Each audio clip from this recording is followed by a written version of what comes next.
ready to fight and be ready to kill. You cannot stop me, I'ma make it to the top spicy. Call it covenant, not cocky. You cannot break me, this world's mine for the taking. Got an inch, man, I'm making. Oh, I'll keep my head down and grind and be patient. I'll take a stab at the top and the sailing. They can all try, but you cannot contain it. Cause I see the things that I want and I take on my goals. Push myself to the brink, no limit. Do what it takes to be free, committed. I'm a little obsessed with things, I'll admit it. But that's what it takes to get a freedom ticket. Got a killer instinct and it's just the beginning. Breaking down walls and the hurt start thinning. And the more you push it, the fast start trimming. Till you're the only one standing up straight, winning all. No, we never sit still. It's time to stand up, time to take the red pill. To make this our world, gonna die on this hill. Be ready to fight and be ready to kill. We never give up, no, we never sit still. It's time to stand up, time to take the red pill. To make this our world, gonna die on this hill. Be ready to fight.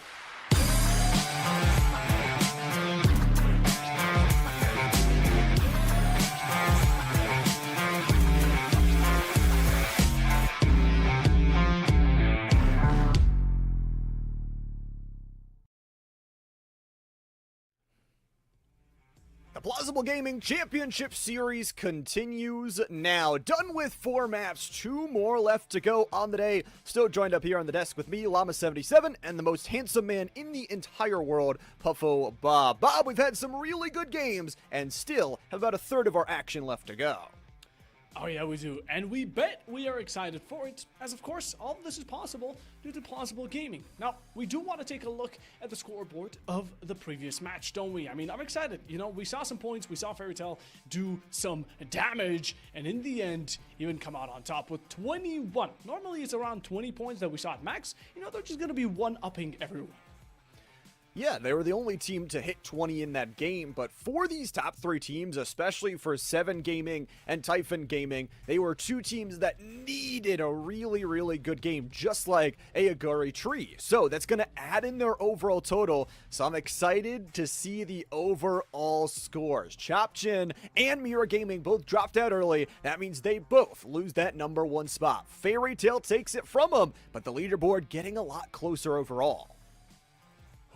I'd say you really want to be cautious of any team that wants to build up their momentum in these final 2 maps of the top 5 teams. This is where it comes down to those 35 pointers and all the way up to the 48 we saw from Fairy Tail, who have taken over the number 1 spot and dethroned everyone beneath them. And again, proven that aggression at times does tend to work out a bit more than you expect it to. But again, all of this was possible due to who? Plausible Gaming. They've got one of the best gaming communities in the whole wide world, and you know what? We think you guys should be a part of it. You know why? Because cash money, that's the first thing. These free-to-enter events, along with just a non-toxic environment. One of the best in the entire world to do it. So, building a lot of fun, and fun we are going to have as map number 5. It is time to enter our final map of the day, where we will play this one twice. It is the good old Miramar. The last one to be handed, and possibly, of course, 2 times to get yourself a chance. This one, a warm-up for many, and of course, the second one will be showing a lot more teamwork to be needed, as now we're heading off to a map that is extremely open. This is one of the most, if not the most open map in the entire lineup we have today. And again, anyone picking up on a Dragonov or 2, maybe the Car 98, will be having a blast. It's gonna be fun to see those long-range angles, and with a lot of those high-low ground differentiations to see where those early positions go. Of course, being this, like we said, map number 5, we've got one more edition of Miramar after this. It could be something where if you are one of those teams, just stake your claim on a location, build up an early game, but this is also where we start to add a dose of the chaos in, where a lot of those teams that are in the bottom 8 are just gonna be like, we have to have a 20 to 30 point game if we want to come back. Let's go for it all. If we die swinging. We die swinging, the mentality most should have. And taking a look at 4 Dogs, now they had an unfortunate run earlier. They were constantly running away from enemies. They couldn't find an opening to any type of frag and kill. So in the end, they ended up resorting to a bit more of peace, nicely sitting back, which ended up being the center of attention for everyone. And that's when they ended up being caught in the crossfire. Unfortunately for them, have been caught in the crossfire a lot today, it feels like. They've been just, okay, let's take a team fight, and then, oh no, third party, third party, third party. But guess who's fallen first? A member of Mira Gaming, Fakeson, is down. Oh, well, that's a very early start here, and another one to follow. Tiny, that's a job done. Onto Typhon, as he will be catching a bit of strays in the line, like. Now, for dogs, still, we take a look at them, you know, we see a lot of teams spread out, but for a difference and a change of pace, Grove Street, right next to Mira, will be completely closed in on each other. Interesting to get a look there of Project, because after 4 games, Project is second in terms of solo overall kills. So Grove Street has been off the back of him, utilizing them for all that early damage, but it's Mira that get a double knockdown to start this fight off. Oh, that is definitely a lot better from earlier. If no one was here around for map 4, Mira ended up being the first team to be taken out within the first 3 minutes by the thanks, I do believe it was of Typhon or Empire. I can't necessarily get the name of it, but what matters is that they've changed it, and now they're bringing the heat to Grove Street. Grove Street in this fight, it's an interesting one because we said complacency will kill you here in the overall standings. You need to be consistent. You need to have a really good game here. For Fauna FPS, moving up the stairs will get dropped by none other than Seifu. Oh, Seifu bringing some heat back, trying to melt him under this core that they're putting up, but Mira coming for a long way around it, going for flanks, going for ground, and most importantly, even and out the ground, Grove Street get a pickup. That's going to be one from Project, and right around the corner will be one of Mira's own players who isn't being fended off too nicely. These are the 2 players you want in a clutch situation, though. You talk about Project with that kill, now tied for first on the overall kill leaderboard, and in this game has already dealt upwards of 200 damage. For Seifu, though, just such a good anchor, allows that resurrection to come through. Now Grove is 3 players strong, and Mira is sent scrambling. Sent scrambling away into the dust with you. Now you're either going to have to give up everything you fought for and leave Kawan in the final 1v3 as he's taking shots, but that reveals his position, although it was well worth it, maybe a down. But in the end, Grove Street have wiped out Mira. This just shows their fighting potential, and their ability to knock that crew down is just going to be so nice for that overall leaderboard. You talk about 2 teams that were literally right next to each other in terms of the 3rd and 4th seed. Grove Street needed those early kills, and that's going to bump them up to a guaranteed 39 points already. That's only 9 points behind the leader. 9 points alone? That's quite interesting, and well, taking a look at Samler, we're having a bit of a debut, just having that RV on the standby, a bit of a drive, and flips all around as Nosferatu, blah blah blah. Whatever that vampire may bring, he definitely isn't having the best of driving skills to show for it. That's Fairy Tale. Why are always the people who end up winning the first eliminated? I just don't know why, man. They have an unlucky start here to game number 5, and it came with a combination, it looked like, of trying to drive the car into somebody that just may have dropped a nade or something at their feet, but absolutely decimated them with the damage. So that's going to be another door opening. You talk about 4 teams like Chop Chins, Mira Gaming, who unfortunately did meet their doom already, and Grove Street. That is a possibility to now jump back to that number 1 position here in Game 5. Miramar here definitely showing what of a difference, huge difference it is compared to Taigo, as now any gunfight is a fair man fight. And each game is each man's game currently. Typhon finishing off one, Storm on Request losing another. That's going to be one off the squad, making it into a trio, or maybe even less, depending on the previous encounters, as Typhon have now taken over the graveyard. And it's kind of surprising turn of events for Storm on Request today. I mean, you go back to their group stages. Group stage number 1, they were able to drop 74 points, top the group. Group stage number 2, they were able to drop 80 points and top the group as well. Today, they sit at only 18 with only 2 games left to go.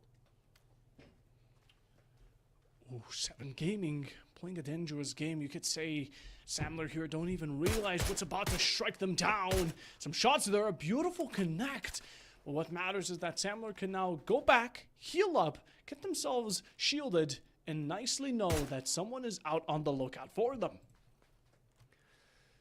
Always love those little hilly plays as 7 Gaming trying to shoot the either wheel or decoy, whatever it may be. For Xerath will head their way down the hill to regroup with the rest of the team, and Samler, another team that's just going to have to go explosive. You talk for that overall leaderboard. They're a team that you feel like would need to have another probably chicken dinner win here to put themselves back in the run. To take her chances. 7 Gaming Purrs is looking for these long shots. And again, these are going to be very difficult to hit, especially when guarded by the metal sheets of a vehicle. Although nicely retreating, Samler, Hollow, nicely in a building, and everyone just resetting. Samler are looking to get back together while also having as much cover from these mountains and Alps as they possibly can. Samler made it through in a 5th place position in that second set of group stages, dropping 38. Haven't had the day they've wanted so far, but you can never say never here in the grand finals. With 14 points, do need some kills to bolster their overall ranking. It is going to be interesting to see Savage here as well, a team that we haven't really called their name too much of this day.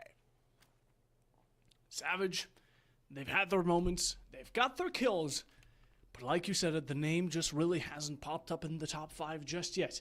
Maybe their time is now.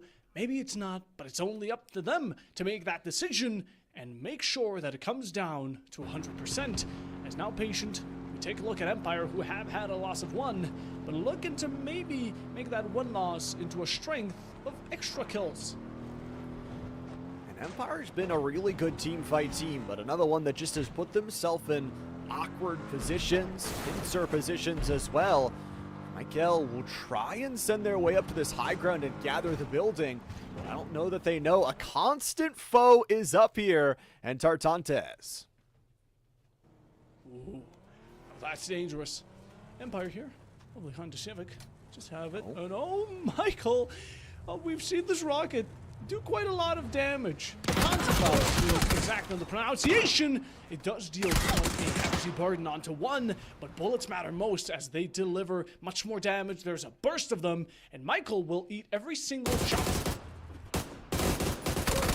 Had a nice little movement play to at least escape through the car there, and Empire at least able to trade 1 back. Tricks in the mix. Playing the timing shot and hits a headshot to open that one through. Ace 32 with the Hollow. Empire trades it back. It's just 1-for-1 trades all day. The difference being Empire has those players in resible positions. Yes, they do, and they cannot afford to lose any more. That early loss has already been a great deficit, and now we need to make sure that whatever they come through makes it count. Tratantes are looking to make sure that whatever they are right now suffering through the damage that's been caused, they're doubling down on it. Michael falls. That rocket was all we got to see from him, sadly.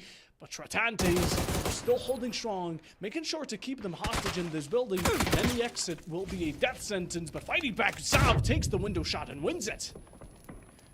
That's what the P90 can do. That quick spray and pray from Shinboy will fall, so it's all down to Gustav. Through the door! It is over for Empire Gaming in game number 5. The bottom-ranked team of Trentates takes them down. This might have been one of the final opportunities they could have gotten, and unless they have a pitch-perfect run in the next match, I'm sad to say, but that could have been the last opportunity here. Maybe not. It's too early to say for now, but Savage, like we said, we can take a look at them, just running about. They're enjoying their time, okay? They're just looting up, stacking, and once it gets to the final phase, the big battle, the civil war between them all, that's when they're gonna start packing some heat. Savage, they're a team that, like we said, among a lot of those bottom 8 are gonna need that picture-perfect performance, that possible 30 game that everybody dreams of, and Ayagori, who have been very consistent throughout their time here today in the Plausible Gaming Championship Series, will get their way into the fight. We get our first look of the map, pulling very, very southern. Right now, the dust cloud of the sandstorm pretty much avoiding all of the action.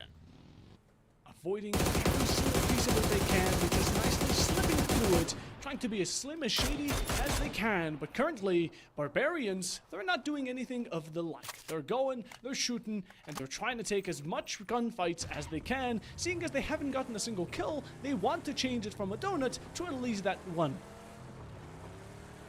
Try and put the breadstick on the board, I usually say. Keep it with the food, and maybe even more after that. For Grove Street, they have been eating really well. You talk about that early game team fight against Mira Gaming. They're already at 39 points. They're approaching the gathering some extra replacement points as well. And you talk about a player like Project, who, like we said, is just popping off in terms of the damage. He really has been a mechanically gifted player all around the globe. In the very first match, look, I hate constantly pushing it back to the first one, but Project absolutely outshone everyone. Under the pressure, he shone bright, like a diamond he was made, and currently, he's looking to keep up that performance, maybe mirror it onto a bit later. Currently, these lifelines of maps have been passing through just like the time, but now, a change of pace, and Barbarians, they're going for a deep dive right through the air. That little reposition at the moment, and this can be dangerous. Alert everyone of where you're gonna go, but can also, if it pays off, get yourself into one of those power positions. This map especially is one where if you don't have your claws hooked into a late game zone position, you can really easily be taken out by some crossfire. And speaking of crossfire, Ombre down to 29 HP. There is just no safe position as Marvo cleans them up. A single piece of it, and there is the finish from Chop Chins. All four players alive, wealthy and healthy. Now, it may have only been the beginning of the first kill, but better late than never, as now they also have the SLR and, of course, the M762 to pack a lot of long to mid-distance fights and win them out, because, again, this map is exactly what it says. It's long range, it's vast, open as much as it can be, and open opportunities as Grove will be taking one Project with another kill, but one of his comrades goes almost down as Seifu takes it in return. Seifu just saved their teammate's life. Get you some teammates like Seifu that are able to put the body on the line, get the trades back, and took some early damage from that. Right now, Seifu leads the lobby tied in terms of kills with their own teammate in Project, and with the 335 damage also in first as well. That extra loot, you see the grab of up to 5 frag grenades. Just insanity as they swap off for some extra ammo. Insanity indeed. Grove Street showing no mercy as the Viking will fall. Helmet knocked over, a bit of a tip from him, and that bullet piercing nicely as there are only 13 alive. We have lost 3 teams, and we are halfway through, which only means, at least mathematically, that in this final half, the second one of this match, it will absolutely kick off. You want to know something crazy as well? Out of the 21 kills that have come through, a third of them, 7, are here on this Grove Street crew that, you know what, they're just continuing. Add an 8th, why not, as they get another knock. Oh, it just keeps on getting worse and worse and worse for Dogs. Still, we talk about them. It's around, we get to see a big fat nil on their name, but now going towards this mid side of the map, right on the edge of the zone, on the skips outside, and looking to claim anyone, they will be approaching 7 Gaming in just a few steps. Could be a good battle. 4 Dogs are looking for that isolated fight, more importantly. You don't want to take a fight this late where everybody else is going to be able to hear it and jump on top of you. That's been their problem in games past. They've waited too long. But for Hi, It's Me Soda, there's only one chance for them to earn some points, and it is all on them. The Mini 14 with an 8x is a good way to do it, but one misstep will alert Nosferatu of your position. Oh, it's going to be a mistake. And look at the final one. Hit me soda. The final one to stand for Barbarians, and the last one to maybe carry them to my extra points, sneaking out one of the players, Nosferatu, right in the line of sight of him, but it's just like a hunter waiting for his prey to step into his trap, and currently playing the safe game behind the truck, the Humvee, and nicely making sure that no one interrupts him while doing so, and trying to finalize a couple of steps in the right direction of opening up the first kill for Barbarians, but maybe the prey has just escaped. I do wonder if maybe Storm on Request sniffed it out just because, oh no, there's a random Humvee in the desert. Surely a player's not going to be behind that, right? I think Nosferatu's a little smarter than that. Storm on Request is down to only that 3-player margin, though, after taking an early fight. For MFP Clan, they are just bunkering down, sitting on the outside of the zone, hoping to keep some teams, as Nosferatu chose a different direction, but still gets a kill. It's a kill indeed. And look at this Storm, as I believe it's about to claim many. We saw TBA outside of it. We see Grove Street fighting against Storm on Request, as one of the players will be down. You already lost one in the present, and you're about to lose many more in the future, as we can already see in it. Storm on Request finished one from TBA. That will be a good return of shots, but many more need to be requested and delivered if you want to save that third. And Storm on Request only sitting at 18 points entering today's match number 5. So they really need to find that consistency they found in the early rounds of the Plausible Gaming Championship Series, and they're only down to 2 members. GT able to heal back up after that res, so now back up to 3 as Nosferatu gets bombarded with shots. Oh, it's simply not enough. Barbarians, they want more. The final player, like we said, it's a one-man army and brings entirety. Just one off of gun. Carrying it on the shoulders, Secret Sins will lose a down and maybe even his life, as our Gary returned one from Samler, and they have an exchange. Retaliations look to become the worst enemies, and Secret Sins will officially be taken out. Same story goes for Rolf, and the lead now, or Dogs, will be opening up their own kill onto the side of 7, but Barbarians finished off by Storm on Request, while also one of their players being downed out. Nosferatu, that Storm eventually takes them down, and honestly, it's 7 Gaming that's losing some members. 4 Dogs are having one heck of a match number 5 here for themselves, but as that Storm starts to eat away at the health bars, it'll push these teams closer together. 12 teams alive with 35 players in total. The math isn't too good for having a full team right now.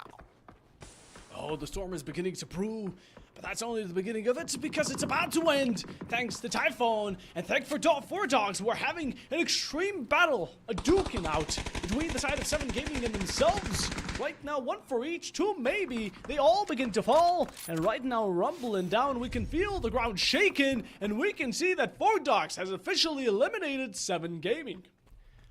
7 Gaming was right there in the overall leaderboard, but we said it, if you're under 5th at this moment and you drop the ball in this game, it could be your last! Carrick misses the noggin that was peeking just the eyelids over that rock. And for 4 Dogs, they are starting to rip. TBA loses another player, long-range shots coming through here, but swaps to the AUG, hits the deck here, as Grove is just finishing off some kills, and you know what, killing one of their own too.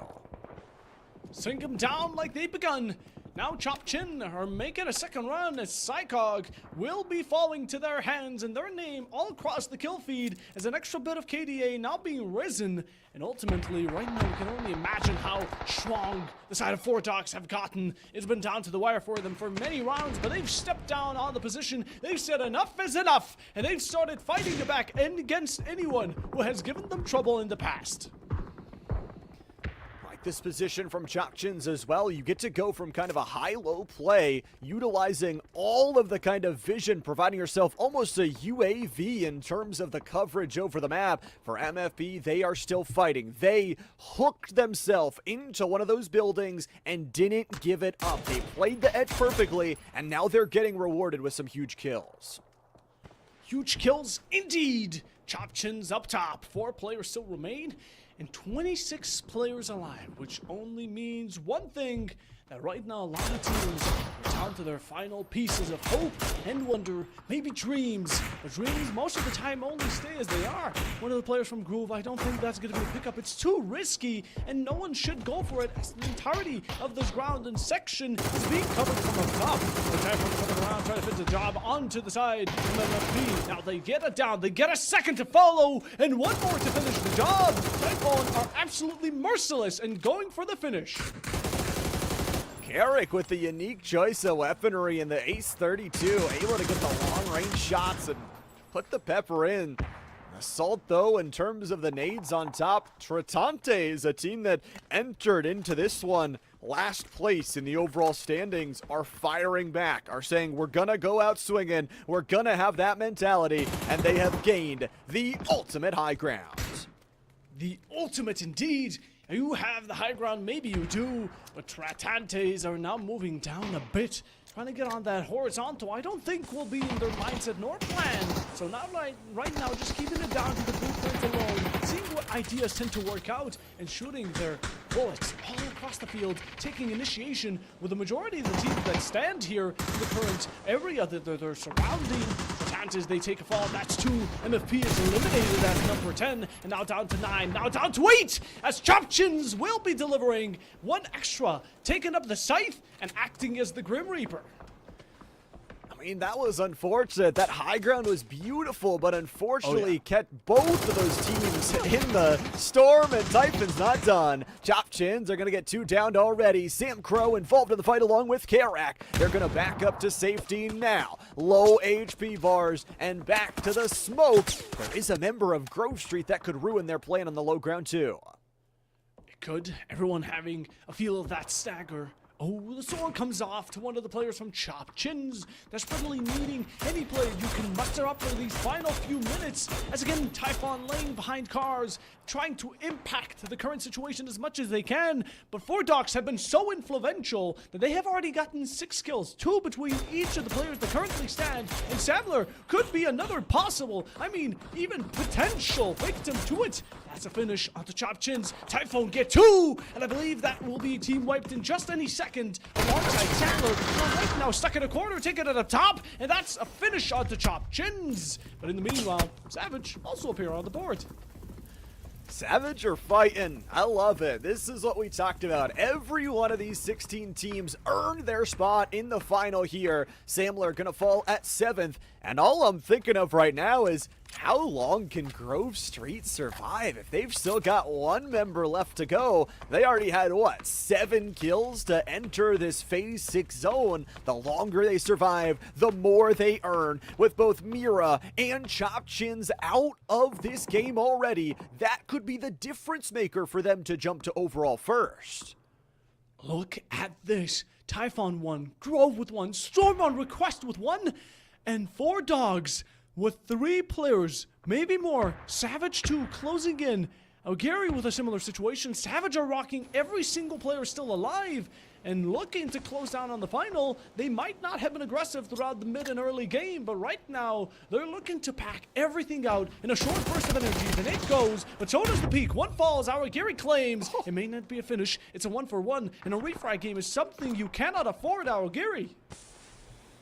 Just gonna go for the safe play. Hit the res. Make sure you get both those 2 teammates back. Typhon Gaming will fall in the worst way possible to the storm. Final member fight in shadows there and couldn't find a safe place. But Savage, they've still got the healthiest team out of anybody. Those nades are gonna be deadly. Through the window, through the trees. Ayo, Geary falls.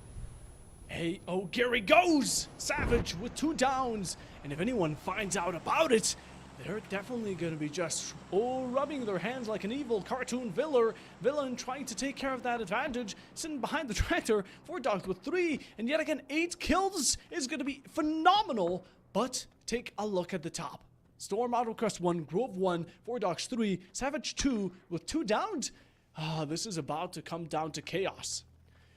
And interestingly enough, there are 3 teams currently in the bottom 8. 4 Dogs, Storm on Request, and Savage. There is only 1 team in the top 8 of the leaderboard, and that is Grove Street. The longer they survive, the more likely they are to jump everybody else here with this game performance. But everybody else, as we said, not out of it, as Savage is going to take the final kill on Kadal. Bye-bye to the Storm. Mattered most when it was needed. Kadal could not prevail, and sadly it ended up being the final one, the final word he could have spoken behind that brick wall as he was taken out. Now shots onto Groove. I'm imagining there is going to be the temper just knowing that you cannot find a comfortable spot out of it. 3 to 4 Dogs, 4 to Savage, and it's going to be down to a team fight, the final one between the 2, unless the final player of Groove can just get that little pixel, that crack in the armor between these 2 while they're fighting. I mean, the problem for Vazo, they're just in, like, no man's land. There might be a hay bale or 2, but some nades could definitely send that position awry. However, for Four Dogs and the rest of the crew, it's do you want to focus on the solo or do you want to focus on the full team standing straight across from you in Savage? It's going to be a good one entering Phase 7, and we'll get to see this rotation from Vazo. We're about to see it. Oh, Vazo, he's going in for it. Balls to the walls. Oh. He's shooting a shot through the hay bale, and there comes the car for a drive-by. He's exposed completely and finished out. Grove Street has been eliminated as the number 3 team to remain. But Savage have found themselves a kill onto Four Dogs. They're looking for extra ones, and it's almost a down. Just a second out of it. The lane will be your only saving grace, and currently finding one of your teammates. You're fighting back against it. Oh, those bullets. You need to preserve them. 20 more. Can you hit? No, you can't. Because before the thought comes around, you're down 6 foot under, and Savage will be taking map number 5. And honestly, they were helped out by Grove Street. The member that was fallen and finished was from Four Dogs. So Grove Street putting up double digits in terms of the kills, but those other teams fighting and fighting their hearts out to try and get there. And man, Bob, what a 5 maps we have had. Oh, I had to take off the suit. That's how sweaty I was. I mean, it really shows the heat produced by these teams. You know, we're barely out of winter. We don't need to be burning this hot just yet. But before we get onto the scorching last, which is going to be map number 6, everyone, thank you to Plausible. Thank you for still being here. Make sure to share as it's about to be ended and revealed who the winner is. But before it is, we will be taking a short break.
You realize deep way under the surface, and like a fire needs coal in the furnace. This is your goal that makes it all worth it. This is your why that gives you your purpose. Let's go. Thoughts can keep you down, pushing deep until you drown, or they can keep you up strong, focused on the now.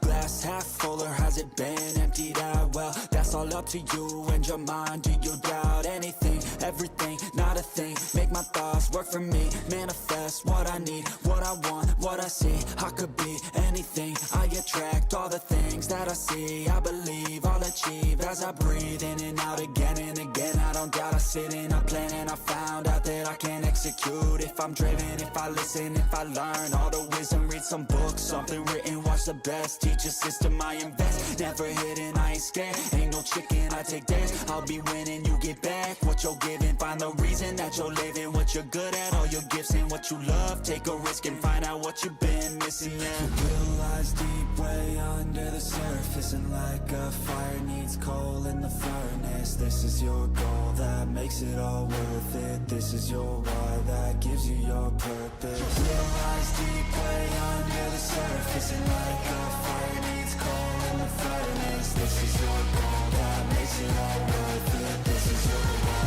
that gives you your purpose.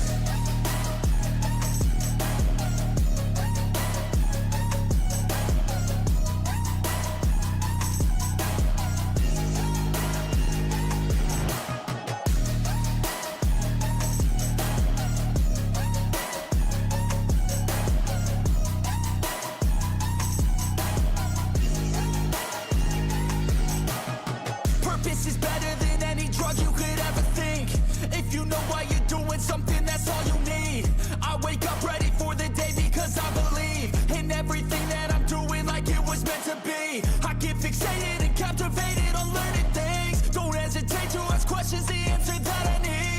out there somewhere, I swear I could find the recipe. By testing, learning, and turning into a better me.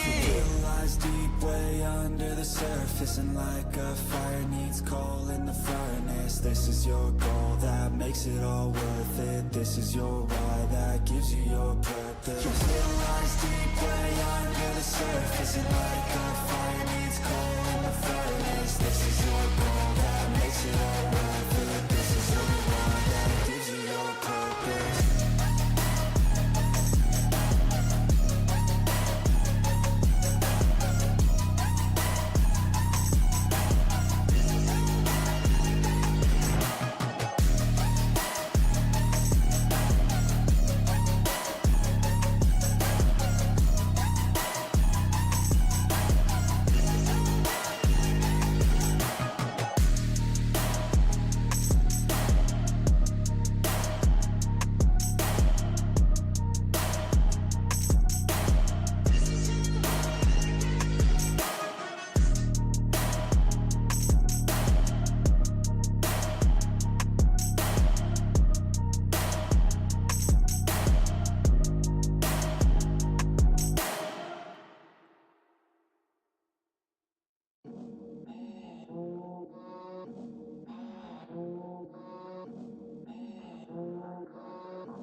I got all the voters. I swear to God, I've been at it for a minute.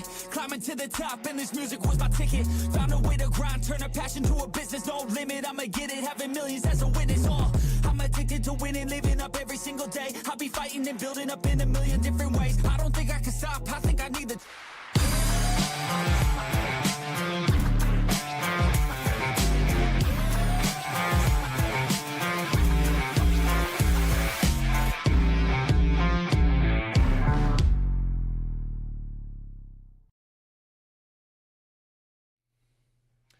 We are so happy to see you here because it is going to be Mac. Oh my god, it has been such a while here, Llama, that we're starting to even, get our brains confuzzled up. Map number 6. It is going to be Miramar for a second time. And well, Llama, this is going to be the last one anyone has a chance to get on number 1 spot. Yeah, that number 1 spot, the cash prize that comes with it here in our Season 5 championship. I mean, it's also the bragging rights. A lot of these teams from different regions around the world get to hoist the trophy over some of their fellow competitors. Yeah, mac and cheese, compadres, whatever. It's all confusing in the brain today. But, Bob, we've had 5 good ones and only 1 more to go. But I'm kind of interested to see how that last game leaderboard went down. Oh, well, let's have a glance over at ourselves, as Savage ended up dropping 18 points, 8 eliminations, and 10 for the placement. Golf Tree right behind them, with 10 eliminations, counting up as if they were first place, but only 5 for the placement. 4 Dogs ended up getting quite out there with their kills, also equalizing what Savage had brought out, but only 6 for the placement, equaling up with 14, and then it only goes down. But what I'm wondering here is, before we go into this final map, the overall rankings, Llama, I think that's what matters most. Let's take a look at them. Grove Street, as predicted, yoink away that number 1 spot, but only separated by 3 points between them and the other top 2 teams. Mira Gaming fell a little bit, with Typhon getting up to 40. They do make it a little bit closer as well, but I think we've got a clear top 5 right now that are going to look to battle for a win in game number 6.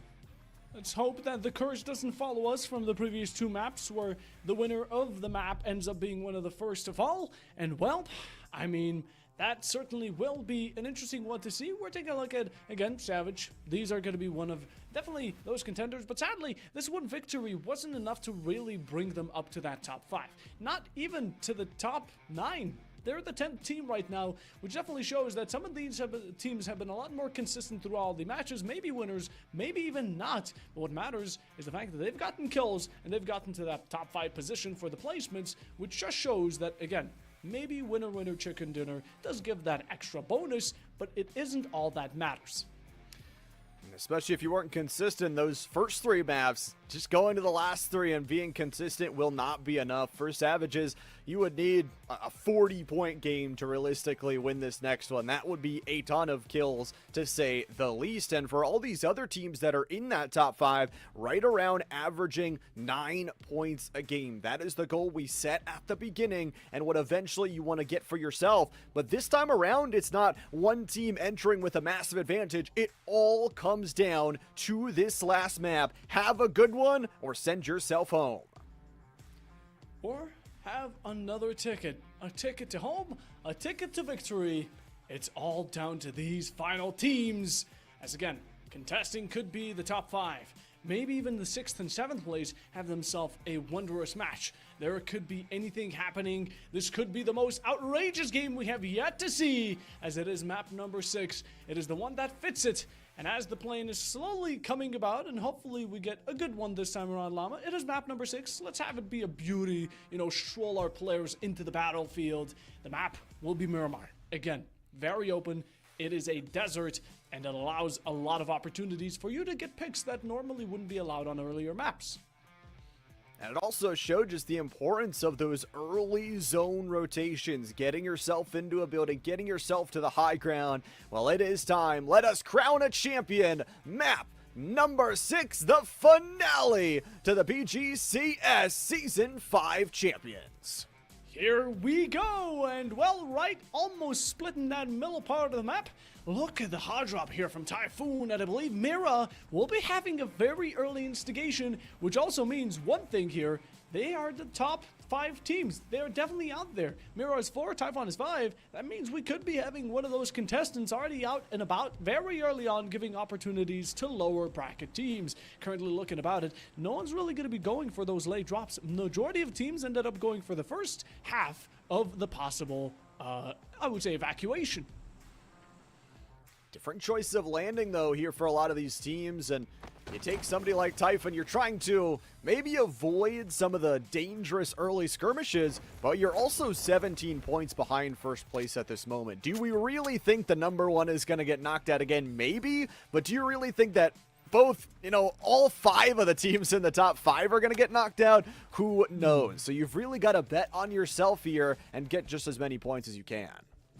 Who knows? Maybe the lower teams now are going to be having themselves a change of fate. They decided enough was enough. Now we want to make a showing for ourselves and have this map be ours. The others had their opportunity.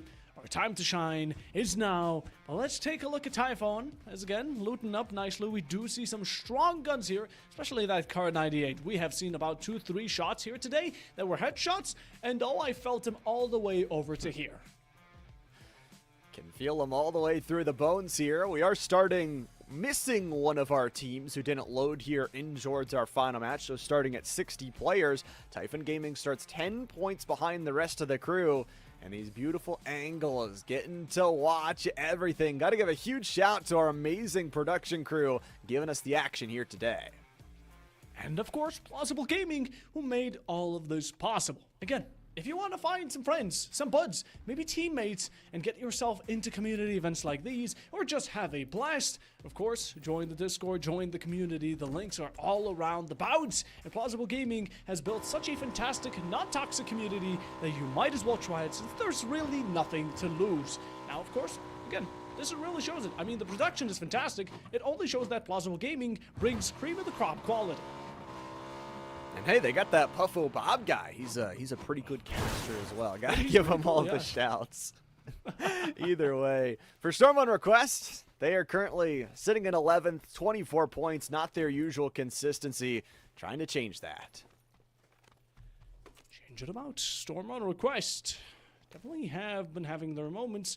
As much as they weren't all around to keep up the tempo, again, those bursts of aggression, they've proven that they bring the storm, and once it begins brewing, it is going to be a hellhole. And is that a motorcycle inside a church? Well, I guess new things you get to see every now and then. New things every day for Samler and Zareth.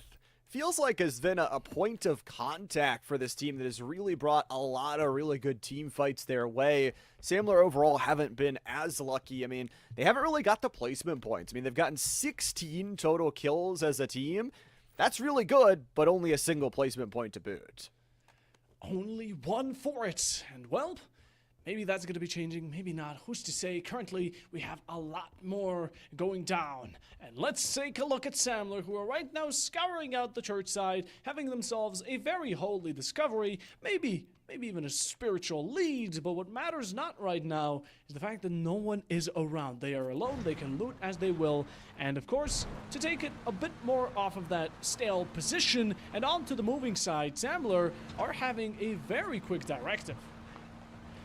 Trying to group back up, and maybe heard that Storm on Request was in the area trying to take one of those early fights. And that is what you just got to do. If you are one of the teams that are maybe out of contention of that top spot, just get some practice. We talk about these global athletes competing in a lot of other events throughout not only today, but the weeks and months to come as well. You want to get the fullest practice possible, and changing up your play style, going uber aggressive for no reason is just going to be a detriment to your training overall. A detriment it will be. And right now driving through the very open desert, just feeling that burn, the scorching hot sun, but you're approaching one of the players from Empire, and he's alone. This is huge for Tratentis, and no, not the rocket launcher, not the flip on the car, hitting the little shell of a box of a home, and stuck in a house. There's some shots. Milky does definitely fight back, even gets the finishing job. Storm King, oh, what a great loss, but he gets away with it for just an extra bit. And how long will that really last for? Just don't want to take your teammate out here with the Panzer. Clearing every angle, only 18 HP on their opponent. Empire coming in to reinforce. They've got the longer range angles, and Michael has doubled up. All of a sudden, they burn down the car in the close range. 1 for 1 on the nade as well. But this is Trentantes down 2 players. Make it 3. MFP has gotten involved as XP drops. Trick Mix will get the finish and ruin any chance of Empire having a fun final day, but they will get eliminated first of all. It had the moment. Trentis, they bunched up on one player, but they took too while. Their time was ticking and it was getting kicked off the clock. And once the ring has belled, well, that's when the entirety of Empire has come in for the support and finished the job, wiped out a team. But little do they know, MFP are taking initiation to make their job of recovery as hard as possible. And right now, even approaching the line of sight, the position as close as they can to wipe the clean team and make sure they're all put in the dirt. They need to get these finishes now for MFP Clan. 10 kills on the day today. Looking to make that more. Gustav has been a power point of the team, and it's going to actually be Fakesin that's falling from Fairy T. So a huge top of the board battle going on while Empire gets sieged upon. Oh, the line leader, MFP, Sturpic right now throwing his nades. They don't connect. 2 have already been false. Things will blow it up all around the board, and many more teams could catch action onto it. The Panzerfaust in the hand, ready to blow you to smithereens. As Sturpic is going in full mayhem, and right now 7 Gaming is even behind those lines, could possibly be coming in for a bit of a shootout themselves. But Western it out, pull out your revolver, sheriffs, whatever you want to call it. But currently, it's about to get hot, and it's about to get heavy. Sturpic's looking for it. Inside corner play, has to know eventually. Looking around, gets the swing, gets the explosion, and Sturpic demolishes the first. It's a quick trade from Shinboy on the Crossfire, who's taken down to 6 HP. That's all that Empire have to stand on. 6 ticks of health with 3 teams in the area. The love of the nade sends them packing. Oh, the rug pulled underneath Empire. As 7 Gaming now standing on business. MLP or MFP, just to reconnect it, they will be, having a bit of a troublesome cause. They went in, lost a couple. They will be going out with all 4 players. But what matters most, is going to be those 3 kills. Getting those extra points feels nice, but it was also interesting to see. We saw Fairy Tail getting involved in the kill feed. Those top of the match duels are going to be ever important. You have a lot of teams that are going to play very considerate of their total. Usually when you enter the final match in a PUBG set, there's usually a team that's 10 or 11 points ahead. Instead, it is just a 1-point lead between Grove Street and Fairy Tail. You have to have your best game here in game number 6. Fairy Tail breaking and entering. Having a bit of a walk currently, just looking around again. These are going to be walls. You're looking not much of escape way to find yourself any kills, but that's not what matters. Conf have already gotten themselves 1 point, although many more will need to be achieved. And we can take a look as already 13 players have been dropped in a matter of 8 minutes, maybe even less. 3 teams gone, and one of them definitely was holding some power, that being Empire. Empire is a crew that, like we said, has been around the regions, is playing across the board here today, and Versada has just got the Mini 14. You talk about a really versatile weapon that can add on so many different scopes, and the big thing is has an 8 in the back pocket to try and get those finishers of the kill. 7 Gaming has been involved in a lot of different fights here today, but only 1 kill on the board in game number 6. Oh, right. It passes by so quickly. And oh, 7 Gaming look to pass by a couple of opportunities for the side of Safa Barbarians. Just missed it. And now they're going to be going away, taking as much distance as they can. But it's a run around, and they're having for a bit of a car battle in the end. Barbarians don't want to lose any players just yet. It's too early for now, so we'll let them do as they wish. I'm backing off here. The Barbarians, they had actually fallen to the last place in the overall leaderboards after that last game, dropping 2 places, only 6 points in total for them, but all of them have come off of eliminations. It seems like whenever they do get into a team fight, they are very versatile in how they engage about it. And honestly, it can be the best feeling in the world. If you're a team that enters in as the last place and you ruin somebody's day that was in that top 5, it is just a huge feeling of that underdog mentality. Ooh, now we have the full stack in one vehicle. Absolutely pimping it out. And come on, MFP, 3-1 in front, and now looking to take it up front themselves. It's definitely dangerous what they're doing, but I doubt there's any risk as currently the position they're in and the ground they currently take. All of it seems to be safe and sound, but a question of only how much longer will that stand. High ground here from Nosferatu is just really good to put the pressure on here, but Grove Street, not somebody that wants to lose members in this mid-game. It's Hollow and Ombre that combine. Project, such a huge kill thread, is done for the day. Done and dusted.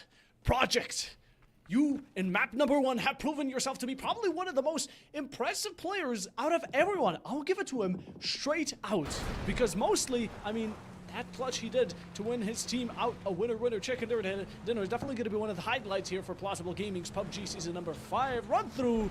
But he falls, the legend dies, but Groove, they still keep it going. I mean, Project entering this game was the number 1 kill leader with 14. We'll have to stay at that margin. Seifu also dropped to his 5th on the overall kill leaderboard, so a tough part to lose your 2 fraggers, but you've got to get it done. Vazu proved last game they could put them in this position. It's just now all about reserving your expectations and finding a way to hold down an in-zone building. Grove having a really tedious job with his driving. Maybe the license wasn't given, but as long as you know, get a pedal to the metal, you might as well let it rock and roll. And currently, proactivity from TBA as they're at the very peak of the heel, looking to surge it all through and nicely deliver some flat lines. But as of current, the pincers haven't made their contact yet, and first contact for them is still waiting for its position. It feels like for TBA, I mean, they've had some really good chances to bust in, but no real stellar game, no real chicken dinner to top everything off. And it could be this one. I mean, maybe that's how you want to end it. Just try and find your way on through. But a lot of teams are battling for these high ground positions. It's always like, who's got your back? Because there's always, it feels like, somebody watching over you, whoever you're watching over, and then whoever you're watching over is watching over somebody else. And yeah, you get the gist. You You get the gist. Yes, you do. MVP, MFP, you might as well call them MVP, because currently they've been rocking the board, going all around the map, checking every single nook, checking every single corner. No tree to be unaligned, and as long as they've got an eye on it, it's one of an eagle, making sure that these long-range shots will be theirs to claim. And a lot of teams outside the zone, or maybe just by the tippity top of the edge, that could definitely be allowing for some contention on the very, very, very surrounding of it. It is pulling a little bit northern rather than usual, so up to water treatment just on the outside of that does allow it to go to this kind of low point of the map with a little bit less high ground overall. It's going to take a lot of tactical position here. 7 Gaming taking down one of their own with the car. You hate to see it at this point, but the headshots continue from MFP Clan. MFP taking it. 1 kill for each. Nicely balanced as all things should be. Shots from windows. You see him, you spot him. Won't shoot back, but nicely play the save game. That's how smart you tend to be. And FP right now, again, they've nicely aligned, just not completely together. We see some on one side of the map. We see some on the other. Plane coming around yet again. And right now, on the very top, we can still feel some storm action about to unveil. Storm on request. Haven't had the day that they want, but they are known to capitalize on positions like this, getting themselves in zone for a majority of our games today. Sure, Storm and Request are only at 24 points, but they are at 10 placement points. If it was just placement points alone, that would slot them into the 8th place slot. Unfortunately, it's not. You need those kill points to match, and honestly, any team fight they've taken has looked a little bit sloppy today, where a lot of them fall at the same time. So we'll see if they can bounce back and turn this high ground positioning into something beautiful. Something beautiful, a bit of a flower, cherry on top, icing on the cake, whatever you want to consider it. It's something that you can flourish with. And 4 Dogs right now looking to grow upon this current root and stem that they've been given. But Savage, the same as he can run off of Santa. It's a down. Pick up in the process, need there for security, and currently starting to lose their ground. They might find themselves in a troublesome situation. You lose a player here, cost you the entire tournament. For somebody like Savage that just won last game, would love to break into that top 8, have a good finish on the day. Back-to-back chicken dinners would just be such a nice confidence booster for them going into the worldwide events. For Savage and the rest of the crew, they're going to lose one to the nade. Rolf has got the arm like LeBron James and lobs one for a death. Savage says we'll lob one back. Well, so comes in Storm on request. Now we even seeing that MFP have lost out on one of their own. Mira even showing their face for now, and their true nature coming to pop out as Samler still fighting out Savage. A down onto one Savage do have a similar position to currently stand out, but the Storm heal will be devastating, and unless you can find this pickoff, it will be absolute menace. We're talking, there comes some extra shots. TBA coming in for a third party, and LP taking a piece for himself. Extra couple of pieces still remain. That's going to be Sadix and Sarso just looking to get involved, but feeling that tension. Interested to see how this team fight explodes into. For Miro, we saw them a little bit in that kill feed. They are a team that has combined for a total of 0 in the past 2 games. 0 dropped in both, drop in first in both of them. It is going to be Samler losing a couple members. The back and forth here of 7 Gaming looks to keep themselves alive. MFB, their day is done. Their day is done. Go to sleep. The bed awaits you, and I imagine you are starting to feel tired, but Savage not just yet. Comes around, Samler lets it down. We go for the finish. No, we're feeling greedy. Might as well be there, but a second peek will work out for Savage as they look to finish the job. Earlier, the battle is going to be continuing down to the final 1v1. Shots through the window. You find the bullets, and Samler clean. Savage are officially out as the team walking number 12. Hoping that Samler can get out of that storm. It is a devastating one to eat your players alive and hit those reses. If you can't get the heals, and Sarso from the dead here will be able to find that knockback on Rolf here.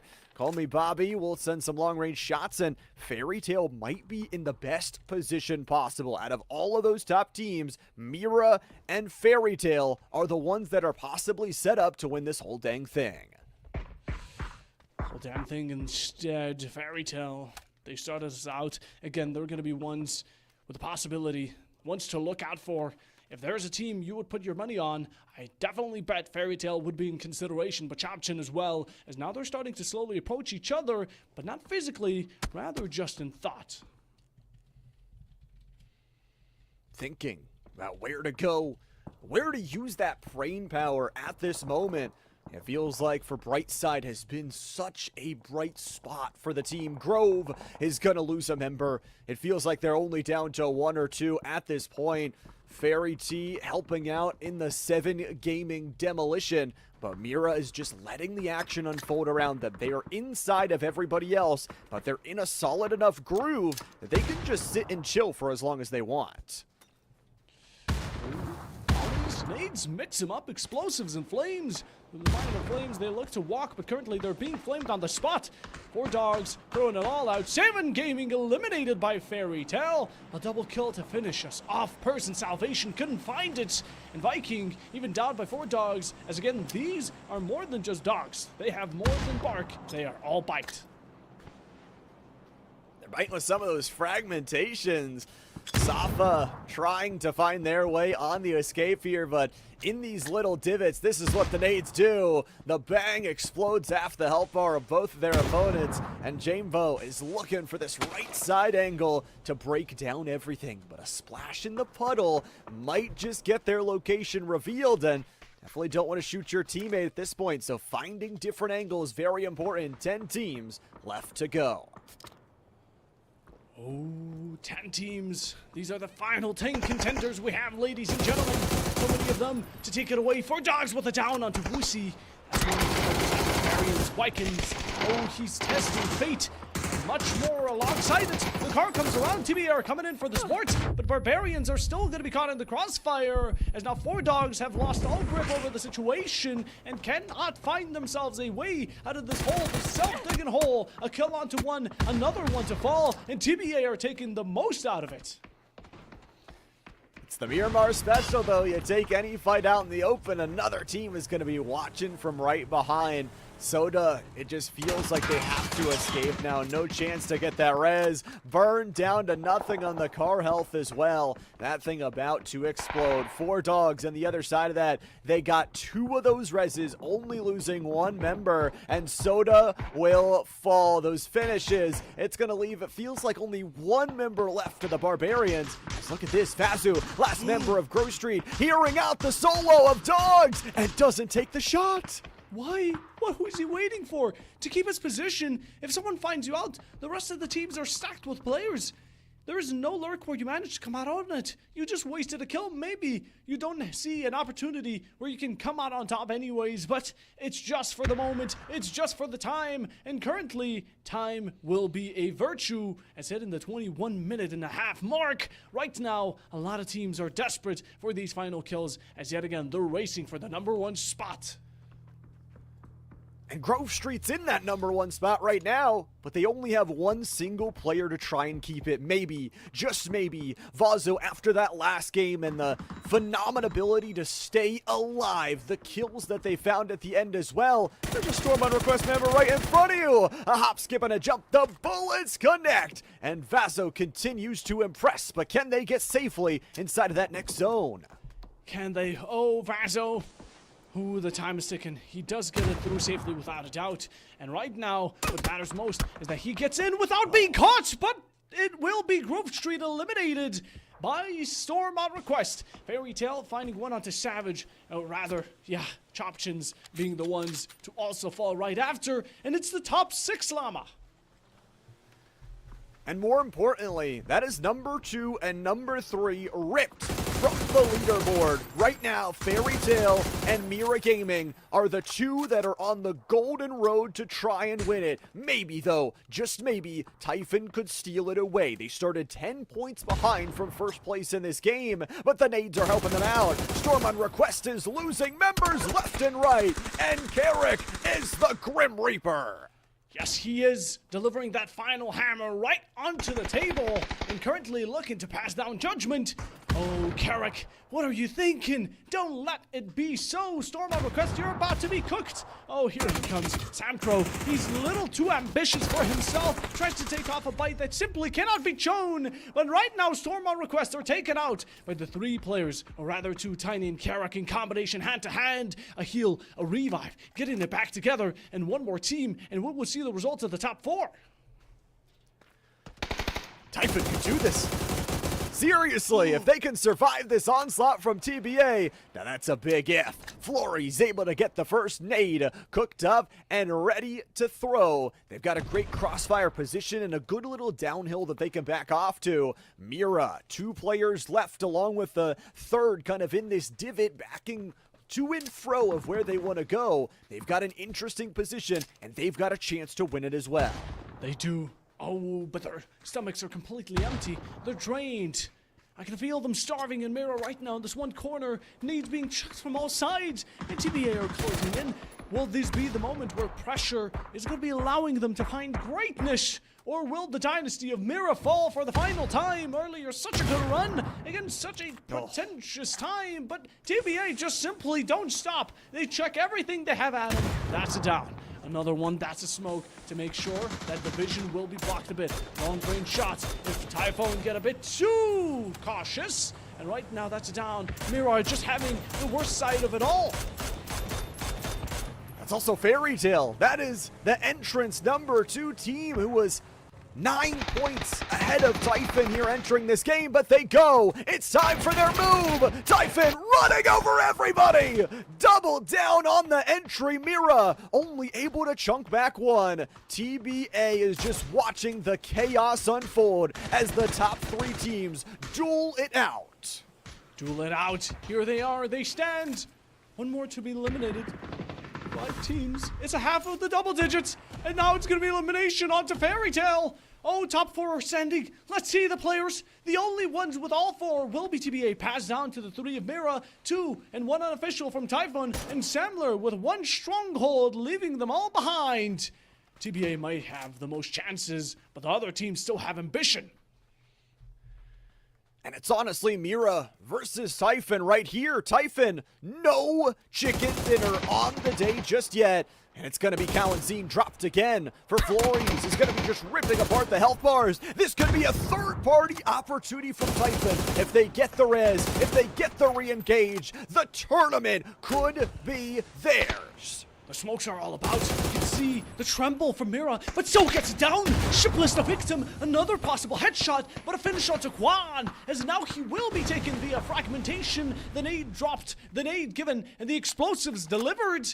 Oh, Mira only have 2 to remain. TBA with a down could be equalizing it out with the count the Typhon have to offer up. And now. We can take a look at the position of Samler's final player, and it's a danger to Mira's current possibility. Mira only gained +2 with their kill count. That puts them up to 44 before placement points come in. They really need to get the win here overall if they want to get the number 1 slot. And Typhon Gaming, with the double-digit kills they already have, the golden road is theirs. Paved with the blood of their opponents, they look to finish it off.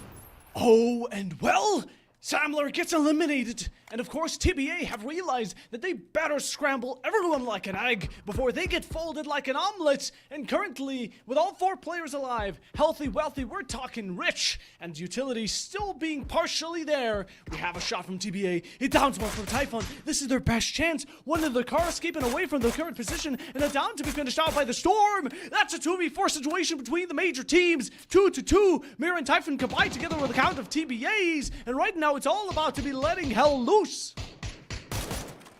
2 members of Typhon left to go. Mira's gonna get 1 dropped as well. Lots of bodies falling. You just need to get more placement points than your opponent. TBA looks to clear everything up. They cannot win today's tournament, but they can sure as heck do some damage to make it tougher for the other 2. Typhon is in a very good position. Mira is smack sandwiched between the 2 of them, but who wants it more right here, right now? TBA with the Iron Gauntlet halfway already sitting on the throne and looking to take that crown away from Typhon and Mira both. This is their final opportunity to prove why they deserve to be on that top #1 spot. Shot, you don't connect him. It's a panic, and you're starting to shake in your boots right now. Psychog, you really can't connect those bullets, or otherwise you might as well get done and dusted in the job. Crossgo completely alone. He's isolated, and Typhon have realized that. As Mira in the meanwhile just in the middle, not even taking coverage. It could be an extra kill, but what matters most, this is about to be down to the final few moments in any second. The other problem is Sam is going to have to move. This is a zone that's going to be cut off very soon by that storm. 66 on the damage connects. Fauna FPS just trying to survive. Nade goes wide of the goalpost. TBA still has a player over to the right side. Fauna's getting cleaned. Mira, this is your last chance, and they are dropped. TBA double-digit kills, but it's Typhon's resurgence, the double-digit of their own, and Psy might fall. TBA looks to clean up this final game. Ooh, but not just yet. Samcrops is going for these final kills. Doesn't get him. I know the shockers from the storm. The final shots. Winner, chicken dinner for the final map, #6. And claiming victory will be TBA with a fantastic score. They absolutely performed in the variant phase. They took those 4 numbers and they went to hell and back, making sure they win it out. And right now, what I'm wondering most is the score, Llama. Just insane. I mean, first, a congratulations to TBA. They were very quiet throughout these first 5, only totaling 19. They just beat their overall total of whatever score they had with that game right there. Insane to see. But the top of the board, I mean, you talk about the curse of a lot of those teams. You were in the first place spot, you were going down to the dumps. And well, I believe it is slowly time. I believe the time has come for us to announce who's going to be coming out. So let's take a look at these boards. Let's take a look at these scenes as it's about to get revealed who really the true winner was. And again, the top 5, that's who we were considering was going to come out on top. But now, it's only a matter of, did TBA manage to live up to the name? Felt like they fell a little short, and honestly a lot of the top teams did as well. You talk about Fairy Tail, Chopped, Mira dropped relatively early, and especially Grove Street. You go back to the early fight where they lose 2 players, they stumble into phase 3 with only 2, and then it's all down to once again a solo member to try and make use of it. And in Miramar, you're just not going to find any space. It's such an open map that these teams were looking for those kills, looking for those finishes, and some claps to our bottom 8 for playing that one out to the best of their ability. Absolutely. I mean, they did fantastic. They did fantastic. They tried their best. They definitely had their own moments, which, of course, credit needs to be given where it's due. With due diligence, they did it. They've shown that they are also one of the top ones. To even make it in the grand finals is already an achievement on its own. Keep that in mind. So, of course, they proved more than enough, but we have to have our own winner. And I mean, Llama, today was a long one. It was fantastic from the very beginning. So again, another shout out to the production team, another shout out to all the players, everyone who came in chat, and another shout out to this handsome man to my right. Hey, I couldn't have done it without you. We got the handsome combo up here on the desk, the classic selection. But yeah, of course, we got to give a huge thank you as well to PlausibleGaming, just building this amazing space for these tournaments to be bred in over the course of 3 stages. We've been mentioning that throughout the day, that this just wasn't, a snap championship. It was also that it was a chance for these teams to work their way in. So just a lovely day. Couldn't be possible without PlausibleGaming. It would not. But get the drum roll going because, well, any moment right now, we're about to get ourselves into the results, the champions, Fairy Tail of Season 5, PlausibleGaming's PUBG Grand Finals, taking the $180 home and booking a ticket to a very comfortable bet.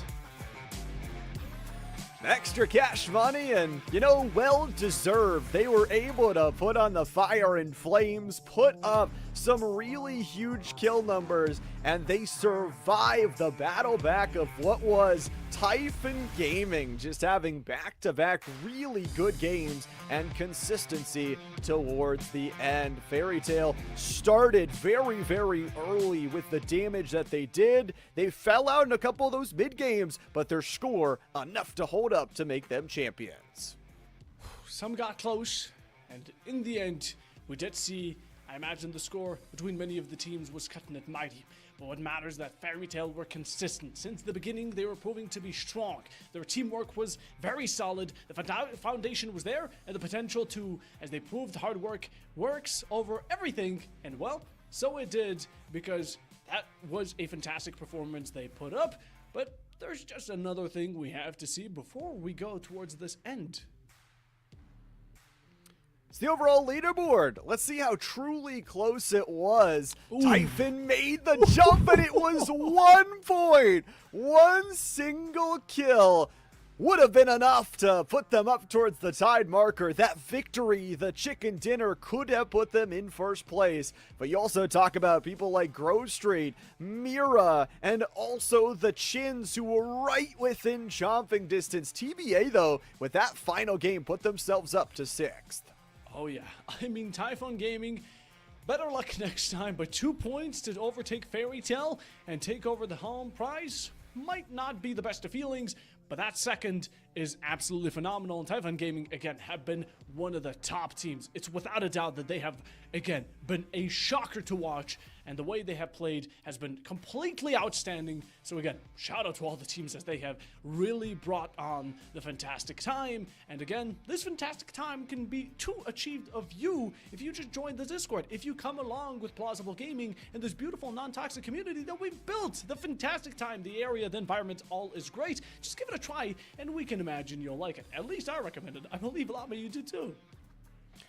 I double recommend it. I give it all of the praise it can, because, I mean, you talk about free-to-enter cash prize tournaments, all this just not possible without them. So a huge shout-out to Plausible Gaming. Of course, got to give a huge shout-out to all the production crew behind us that made our jobs just super easy. We get to call some video games up here on the desk, of course, for Llama77 and Puffo Bob. That does signal the end of our tournament here today, but make sure you hit that follow button for every single time that we go live. And for the next time at the Plausible Gaming Championship Series, we say goodbye and good night.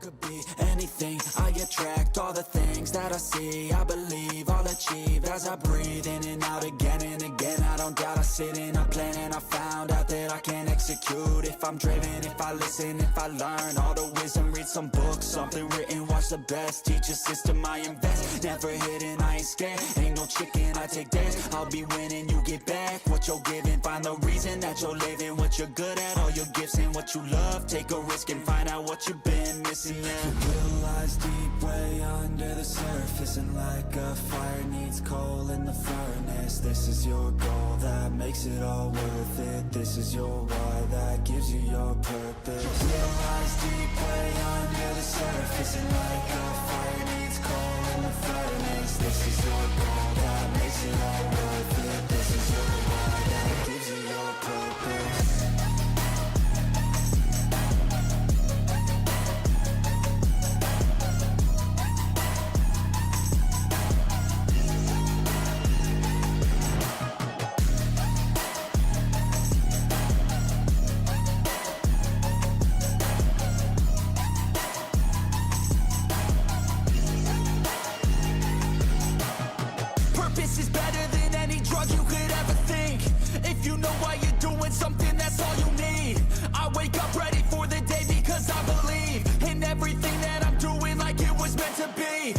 Fixated and captivated on learning things. Don't hesitate to ask questions, the answer that I need. It's out there somewhere, I swear I can find the recipe. By testing, learning, and turning into a better me. Realize deep way under the surface. life isn't like a fire, needs coal in the furnace. This is your goal that makes it all worth it. This is your why that gives you your purpose.